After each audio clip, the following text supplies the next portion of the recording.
अरे नमस्कार सर जी। अरे नमस्ते नमस्ते रमेश बाबू, कैसे हैं? ठीक है सर। वाह वाह, प्रभु की कृपा है।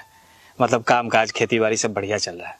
जी सर जी, थोड़ा बहुत जमीन है उसमें खेती बाड़ी हो जाती है। अब बाकी बात जो समय मिलता है ना, ये मालिक का मजदूरी कर लेते हैं। बस ऐसे ही जिंदगी चल रहा है। इंसान को जो है ना हर काम दिल से करना चाहिए। जी। लेकिन बच्चा सबके पढ़ाई पे ध्यान नहीं दे रहे हैं आजकल आप। जी, स्कूल तो जाता ही है और ट्यूशनों लगा के रखे हैं। आता है स्कूल सब, लेकिन रेगुलर नहीं आता है। मतलब कि सरकारी विद्यालय जो है ना 250 दिन खुला रहता है साल में, लेकिन ज्यादातर बच्चा जो है ना 150 दिन आता है, और उसमें आपका भी बच्चा शामिल है। बेटा तो हमारा नालायक निकल गया, लेकिन बेटी तो। देखिए रमेश जी, बेटा और बेटी दोनों को पढ़ाना बहुत जरूरी होता है। अच्छा रमेश जी, एक बात बताइए, यदि कोई जानवर आपका आवारा निकल जाए तो क्या करते हैं? उसको खुला छोड़ देते हैं? अरे नहीं सर, उसको नाथते हैं, मतलब सीधा करते हैं। मतलब कि जानवर को सही करते हैं जिसके साथ आपको 5-10 साल रहना है, लेकिन बेटा को सही नहीं करते हैं जिसके साथ आपको पूरा बुढ़ापा बिताना है। और आपकी बेटी तो पढ़ने में भी तेज है, लेकिन उसको आप लोग घर के कामकाज में फंसा के रखे रहते हैं। हम लोग किसान हैं सर जी, खेती बाड़ी का भी काम काज रहता है। अरे उस काम में आप लोग बच्चों की मदद सुबह शाम या छुट्टी के दिन में भी तो ले सकते हैं, है कि नहीं? ये तो हो सकता है। और सबसे आश्चर्यजनक बात बताएं जी, आपके टोले में अगर किसी एक घर में शादी हो रही हो तो पूरे टोले के बच्चे 4-4 दिनों तक स्कूल नहीं आते हैं। क्या कह रहे हैं सर जी?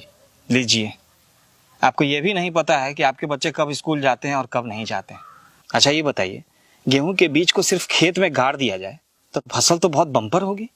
नहीं सर जी, ये कैसे हो सकता है? गेहूं की खेती करने में पूरे 150 दिन लगते हैं। पहले बुआई करना होता है, फिर पटवन करना होता है, फिर खाद मारना होता है। पूरा सेवा करने के बाद फसल होती है। बच्चे भी पौधों की तरह ही होते हैं, सिर्फ स्कूल में एडमिशन करा देने से पढ़ाई नहीं कर लेते। आपको ये व्यवस्था करनी पड़ती है कि वो रेगुलर स्कूल जाएं, उनके पास किताबें हों, पोशाक हों, और वो घर पे भी सुबह शाम पढ़ाई करें, तब जाकर के उनकी पढ़ाई कंप्लीट होगी। नहीं तो आधे अधूरे तैयार फसलों की तरह उनकी पढ़ाई भी आधी अधूरी रह जाएगी। वो तो ठीक है सर जी, लेकिन हम सोचते हैं कि न रोज जाएगा तो कहियो कहियो चल जाएगा, यही कुछ सीख जाएगा। आप समझे नहीं रमेश जी।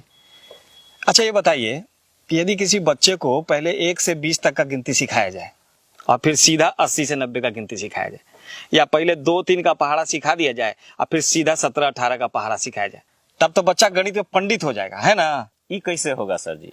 जी ठीक उसी तरह यदि बच्चे 2 दिन स्कूल आएंगे और 2 दिन नहीं आएंगे तो उनकी पढ़ाई पूरी तरह से नहीं हो पाएगी, क्योंकि वो आधा एक पार्ट का पढ़ेंगे तो आधा दूसरे पार्ट का पढ़ेंगे। इसीलिए तो हम ट्यूशनों लगा रखे हैं। अच्छा ये बताइए, 8 कट्ठा खेत को पटाने के लिए कितना देर पंपिंग सेट चलाना पड़ेगा? वही 3-4 घंटा। यदि 1 घंटा पंपिंग सेट चलाएं तब तो खेत एकदम पूरा पट जाएगा, फसल बम्पर हो जाएगा, है ना? क्या कह रहे हैं सर जी? फसलें नहीं होगा। जी ठीक यही बात ट्यूशन पे भी लागू होती है। ट्यूशन सिर्फ 1 घंटे का होता है, जिसमें स्कूल में पढ़ी हुई बात का रिवीजन हो सकता है, लेकिन स्कूल जो होता है वो 7 घंटे का होता है। उसमें हर विषय की अलग अलग घंटी होती है, अलग अलग शिक्षक होते हैं, हर पाठ को बहुत ध्यान से धीरे धीरे करके पढ़ाया जाता है, तब जाकर के बच्चे को समझ में आता है। लेकिन उसके लिए बच्चे को स्कूल रेगुलर आना होता है। सॉरी, लगता है कि हम आपको भाषण दे दे करके बोर कर दी, है ना? अरे नहीं सर जी, आपने तो मेरी आंखें खोल दी। जब हम लोग अपना पालतू पशु पौधों सबका इतना ख्याल रखते हैं तो अपने बच्चों का ख्याल क्यों नहीं रखेंगे? वैसे कहते हैं ना सर जी कि पूत सपूत तका धन संचय और पूत कपूत तका धन संचय। बहुत बहुत धन्यवाद सर जी। अब मेरा बच्चा रोज स्कूल जाएगा, ये वादा है खुद से। बहुत बहुत धन्यवाद जो आप मेरी बात को समझे। अच्छा अब मैं चलता हूँ। जी प्रणाम। प्रणाम।